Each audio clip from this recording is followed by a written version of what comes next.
શું તમે જાણો છો કે ગાડીમાં લાગેલા એરબેગ્સ જે દરરોજ હજારો લોકોનો જીવ બચાવે છે તે અકસ્માત વખતે આટલી ઝડપથી કેવી રીતે ફૂલી જાય છે અને આખરે એરબેગ્સને કેવી રીતે બનાવવામાં આવે છે અને 9 mm બુલેટ એટલી શક્તિશાળી હોય છે કે તે સ્ટીલની જાડી પ્લેટમાં પણ હોલ કરી શકે છે તો તે શા માટે બુલેટપ્રૂફ કાચમાં હોલ કરી શકતી નથી અને આખરે બુલેટપ્રૂફ કાચને કેવી રીતે બનાવવામાં આવે છે ચાલો જાણીએ એરબેગ્સ અને બુલેટપ્રૂફ ગ્લાસ બનાવવાની પ્રક્રિયા વિશે મિત્રો એરબેગનો સૌથી પહેલો વિચાર વર્ષ 1950 માં એક ઇન્ડસ્ટ્રીયલ એન્જિનિયરને આવ્યો હતો જ્યારે તે પોતાના પરિવાર સાથે મુસાફરી કરી રહ્યો હતો અને તેની સાથે અકસ્માત થયો આ અકસ્માતમાં તમામનો જીવ તો બચી ગયો હતો પરંતુ આ અકસ્માતે તે એન્જિનિયરને એરબેગ્સ બનાવવાનો આઈડિયા આપ્યો હતો 2 વર્ષ પછી તેણે એક એવી એરબેગ બનાવી જેમાં કમ્પ્રેસ્ડ એર સિલિન્ડરની મદદથી હવા ભરેલી હતી પરંતુ સવાલ એ હતો કે આ પ્રક્રિયામાં ઘણો સમય લાગતો હતો અને અકસ્માત સમયે સમય પણ ખૂબ જ ઓછો હોય છે અને ત્યારબાદ કેટલાક વર્ષો સુધી આ સમસ્યાનો કોઈ ચોક્કસ ઉકેલ શોધી શકાયો નહીં પરંતુ પછી વર્ષ 1967 માં એક અમેરિકન એન્જિનિયરને એક વિચાર આવ્યો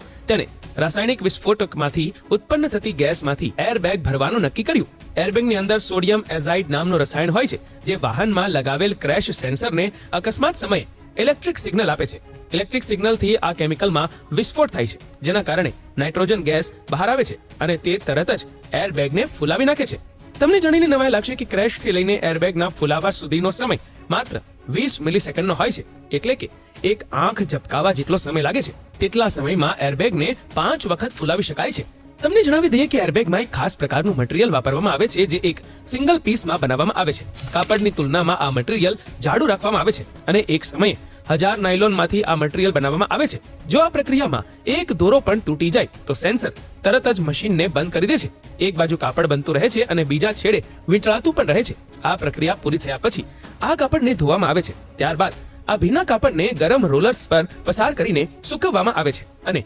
દબાવવામાં આવે છે કારણ કે એરબેગની અંદર ગેસનું દબાણ બનતું હોય છે તેથી તેને હવાચુસ્ત બનાવવા માટે તેના પર સિલિકોનનું કોટિંગ કરવામાં આવે છે ત્યારબાદ કમ્પ્યુટરાઇઝ્ડ રોલર્સ દ્વારા કાપડ પર સિલિકોનને સારી રીતે ફેલાવવામાં આવે છે ત્યારબાદ આ કાપડને મોટા ઓવનમાંથી પસાર કરવામાં આવે છે જેથી સિલિકોન સારી રીતે સુકાઈ જાય અને હવે વારો આવે છે એક ખાસ સાઈઝમાં એરબેગ્સને કાપવાનો આ મશીન દરેક એરબેગને એક સરખી સાઈઝ પ્રમાણે કાપે છે ત્યારબાદ એરબેગને સિલાઈ કરવામાં આવે છે અને આ રીતે એરબેગને બનાવવામાં આવે છે ચાલો હવે જાણીએ કે બુલેટપ્રૂફ ગ્લાસને કેવી રીતે બનાવવામાં આવે છે આ પ્રક્રિયામાં સૌપ્રથમ સામાન્ય ગ્લાસને ઓવનમાં મૂકીને બેન્ડ કરવામાં આવે છે કારણ કે બેન્ડ ગ્લાસ સીધા કાચ કરતા વધુ મજબૂત હોય છે ત્યારબાદ 4 બેન્ડ ગ્લાસ એકબીજાની ઉપર મૂકવામાં આવે છે પરંતુ તેમની વચ્ચે પીવીબીની એક શીટ મૂકવામાં આવે છે આ સ્પેશિયલ શીટ આ ગ્લાસને એક સાથે જોડી રાખવાનું કામ કરે છે એટલું જ નહીં તે ગ્લાસને મજબૂત પણ બનાવે છે 4 બેન્ડ ગ્લાસ અને 3 પીવીબી શીટ્સની આ બાજુઓને ટેપ કરીને તેના પર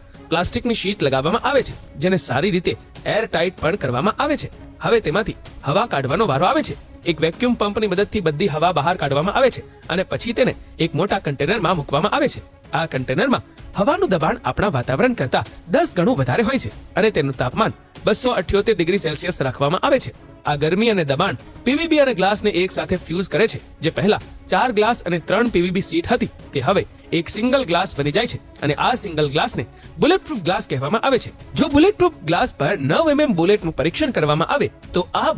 બુલેટપ્રૂફ ગ્લાસના આગળના સ્તર એટલે કે પહેલી પીવીબી શીટ પર ઉર્જાને ફેલાવી દે છે અને વચ્ચેની પીવીબી શીટ બુલેટને રોકે છે જ્યારે આ બુલેટ છેલ્લી પીવીબી શીટ સુધી પહોંચી જ નથી શકતી